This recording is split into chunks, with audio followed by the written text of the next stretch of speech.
டேய் சாரிடா. எதுக்குடா? ஜோசியர் வீட்டுக்கு உன்னை கூட்டிட்டு போனல, நீ வேணான்னு சொல்லியும் நான் தானே உன்னை கூட்டிட்டு போனேன். அவரு என்னடானா என்னென்னமோ சொல்றாரு. அவர் சொல்றதெல்லாம் உண்மைதானடா. அவர் சொன்ன மாதிரி தானே என்னோட வாழ்க்கையும் போகுது. இன்னும் ஒரு வருஷம் இப்படிதான் இருக்கும்ல. டேய், அவர் சொல்றத நம்பாதடா. நான் நம்பல, ஆனாலும் நம்பாமலும் இருக்க முடியல. ச்சே, நல்லா இருந்த உன் மனச இப்படி கெடுத்துட்டனே. விட்ரா, சரியாயிடும். எனக்கு தான் இது பழகி போயிடுச்சு.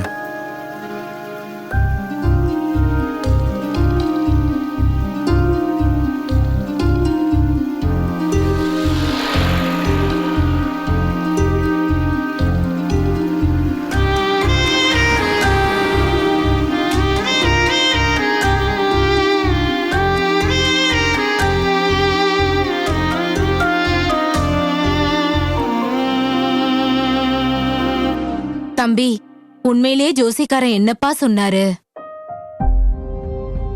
சொல்லுப்பா, அவன் முகமே சரியில்லை. கேட்டா ஜோசிக்காரர் நல்லதுதான் சொன்னாருன்னு சொல்றான்.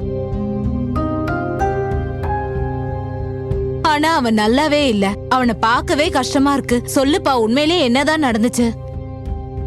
ஆண்டி, அவன் என்ன செஞ்சாலும் அது நடக்காதான். காரணம், அவனுக்கு சனி உச்சத்துல இருக்காராம். என்னப்பா சொல்ற? ரமேஷ் என்கிட்ட ஒண்ணுமே சொல்லலையே. நீங்க கஷ்டப்படக்கூடாதுன்னு நினைச்சிருப்பான் ஆண்டி. வேற என்ன சொன்னாரு? இதுக்கு வேற வழியே இல்லையா? ஒரு வருஷம் இப்படிதான் இருக்குமா? ச்சே, சும்மா இருந்தவன நான் தான் போக சொன்னேன். விடுங்க ஆண்டி, சரியாயிடும். என்ன தம்பி இப்படி பண்ணிட்ட? சாரிக்கா, அவனுக்கு ஏதாவது நல்லது நடக்கும்னு நினைச்சுதான். ஆனா இப்படி சொல்லுவாருன்னு நினைக்கல. எனக்கு புரியுதுப்பா, நீ அவன் மேல வச்சிருக்கிற அன்புனாலதான் இப்படி செஞ்சேன்னு. ரமேஷோட சுபாவம் பத்தி தான் நமக்கு தெரியும்ல. சின்ன விஷயத்தையும் அவன் பெருசா நினைச்சு கவலைப்படுவான். உண்மைதான்க்கா, அவன் அந்த ஜோசியர் சொன்னதையே நினைச்சுக்கிட்டு இருக்கான். நான் அவன் கிட்ட பேசியிருக்கேன்பா. சொன்னாங்கா. நான் மறுபடியும் அவன் கூட பேசுறேன். கண்டிப்பா பேசுங்கக்கா. அவன் ரொம்ப சோர்ந்து போயிருக்கான். டேய், எவ்வளவு நாள் இப்படி சோகமா இருப்ப? சாரிடா, நான் தான் உன்னை அவர்கிட்ட போக சொன்னேன். ஒண்ணு இல்ல, விடுங்கம்மா. அவர் சொன்னதையே நினைச்சிட்டு இருக்காத, மறந்துரு. அவர் சொன்ன மாதிரிலாம் உனக்கு நடக்காதுப்பா. சரிம்மா, நான் பாத்துக்கிறேன். பாத்துக்கிறேன்னு சொல்லிட்டு இப்படியே உட்கார்ந்துட்டு இருந்தா எப்படி? என்ன மறுபடியும் வேலைக்கு போக சொல்றீங்களா? நான் உன்னை ஒண்ணுமே சொல்லலப்பா. உனக்கு என்ன சரியா படுதோ அதையே செய்.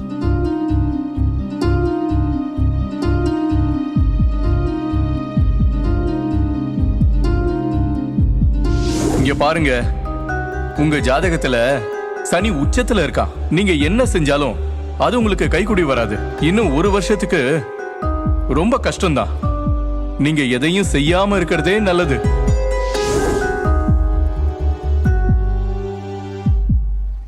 என்ன ரமேஷ், இன்னும் ஜோசியர் சொன்னதுல இருந்து நீ வெளியில வரல போல இருக்கு.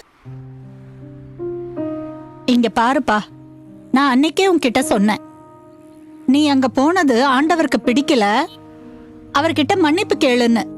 நீ செஞ்சியா? இல்ல.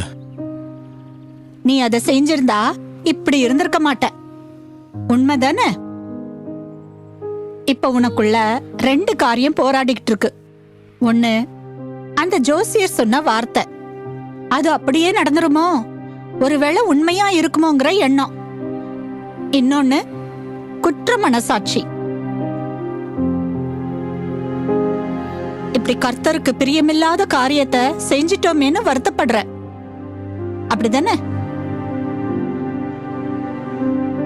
ரமேஷ், ஆண்டவர் மன்னிக்கிறவருப்பா, நம்மள நேசிக்கிறவரு. அதனால நீ அதை நினைச்சு கவலைப்படாத. உன்னை அதுல இருந்து கட்டாயம் வெளியில கொண்டு வருவாரு. நீ அவர்கிட்ட போய் ஜெபம் பண்ணு. உனக்குள்ள போராடிட்டு இருக்கிற காரியத்துல இருந்து அவர் உன்னை வெளியில கொண்டு வருவாரு. உனக்குன்னு மேன்மையான ஆசீர்வாதத்தை கர்த்தர் வச்சிருக்காருப்பா. அது நிச்சயமா உனக்கு தருவாரு. இவ்வளவு நாளா நான் காத்திருந்தேன்லக்கா. இனி உன்னை ஆண்டவர் காக்க வைக்க மாட்டார்ப்பா. கட்டாயம் உன் காத்திருப்பு முடியும். ஆண்டவர் மேல மட்டும் நம்பிக்கை வை. நீ வெட்கப்பட்டு போக மாட்டப்பா. கர்த்தரை நம்புகிறவனோ செழிப்பான்னு வேதம் சொல்லுது. நீ அவரை நம்பி பாரு, உன் வாழ்க்கை செழிக்கும். கட்டாயம் மாற்றம் வரும். மறுபடியும் நீ செஞ்ச காரியத்தையே நினைச்சு வருத்தப்படாதப்பா. ஆண்டவர்கிட்ட கேளு, அறிக்கையிடு. அவர் உன்னை மன்னிப்பாரு, மறப்பாரு. சரியா? சரிக்கா.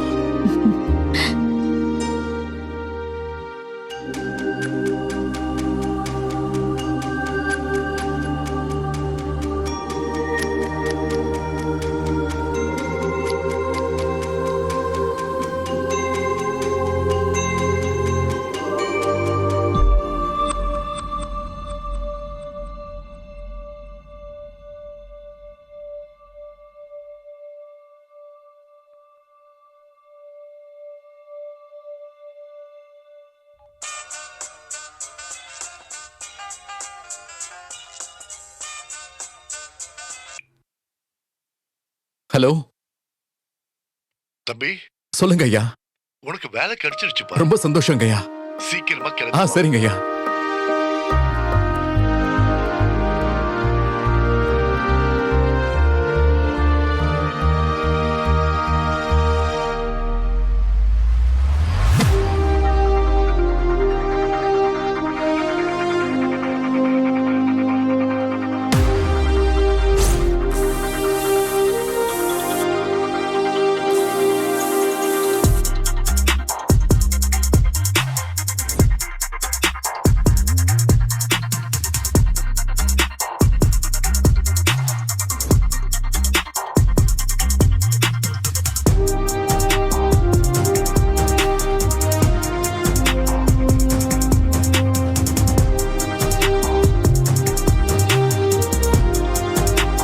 ரொம்ப நன்றி சார்.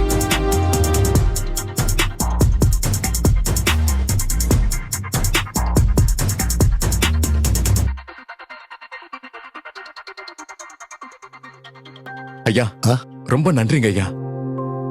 பரவாயில்லப்பா.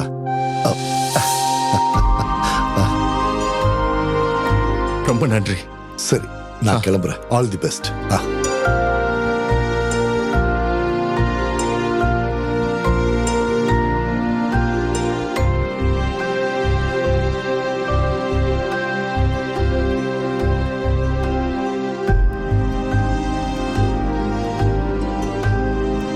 நன்றி இயேசுவே, நன்றி.